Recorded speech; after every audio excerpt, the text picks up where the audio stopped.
Hello, welcome back to another episode of Specs Tech. Yes, we're still doing this. Today we're looking at the Sega Genesis Ultimate Portable Game Player by Atgames.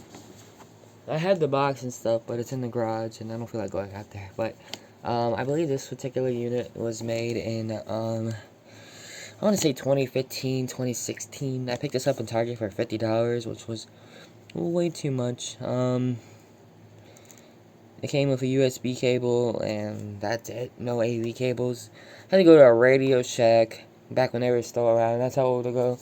That's how old and long ago I got this thing was.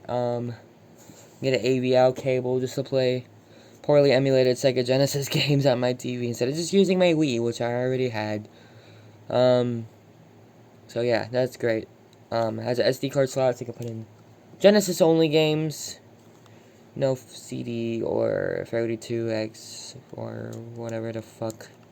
Volume wheel. Right, it had buttons, honestly. 6 buttons, which is nice for, like, if you want to sideload, like, Mortal Kombat or something. Let's go ahead and power it on. A headphone jack. Atgames, oh god, the devil. I'm not going to be going through any SD card games on here, because I don't have an SD card in here. I'm trying to sell this thing, so we might as well do a video on it. Honestly, this selection is actually pretty good. They do have the Mortal Kombat trilogy on here, and Rise Star, and honestly, not a bad Sonic selection. I'm still missing Sonic 3 because copyright hell, but yeah, you only get 4 pages of Sega games, and the rest are just homebrew China games, which is, I mean, for $50, I guess you do get a lot of good, games built onto here, and obviously get the SD card, but there is one fatal thing that probably most retro gamers know about these devices, and that is the infamous Atgames audio quality issue. Jesus Christ, I gotta be fast here, this thing's gonna die. So Green Hill, all your games are gonna play fine, but they're gonna sound like garbage. Also, all the sound effects, when it should be sounding like this.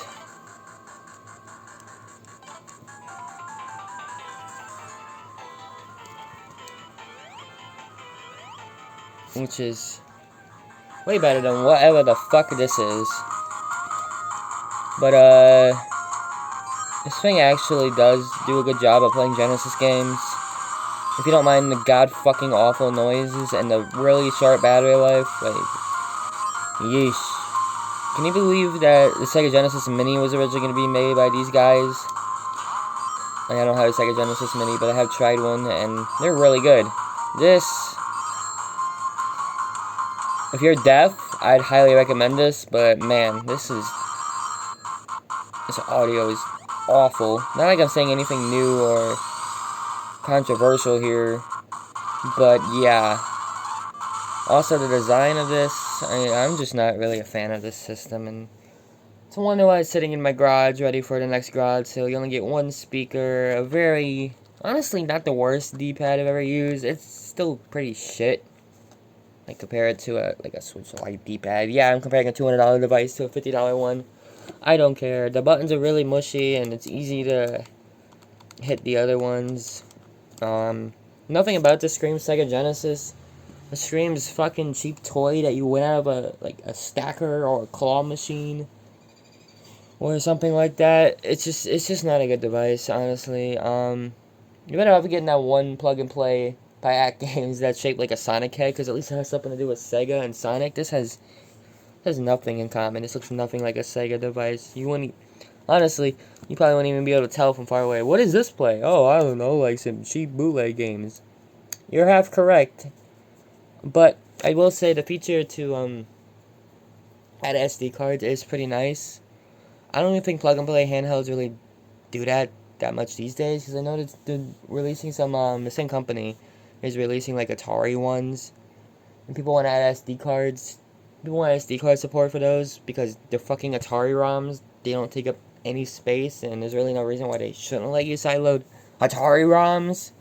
I don't think they made a Sega portable one in a very long time. I think the last one might have been like for maybe Sonic's 30th anniversary, so maybe like a year or two ago. I don't really remember when that was, but yeah, this thing is. I'm gonna give it a D. Honestly, it would have been an F if not for the SD card support. Also, it charges with my. Also charges with this. Like, who still uses these anymore? Even in like 2015. I mean, I'm glad I have a couple of these cables laying around, but my lord, this thing is just a failure. I would definitely fix the sound. There's apparently a hardware mod you can do to fix the sound, but are you really gonna waste your time doing that? Are you really? When you could just get a hand-me-down Wii and load it up with an emulator, or if you really want a portable, just get a Mio Mini Plus or RG35XX. Like, this is completely redundant these days, which is, I mean, I guess kind of the point, but yeah, it's just redundant, cheap, one speaker, shit battery, shit audio. Design is very basic. It's just not a good device.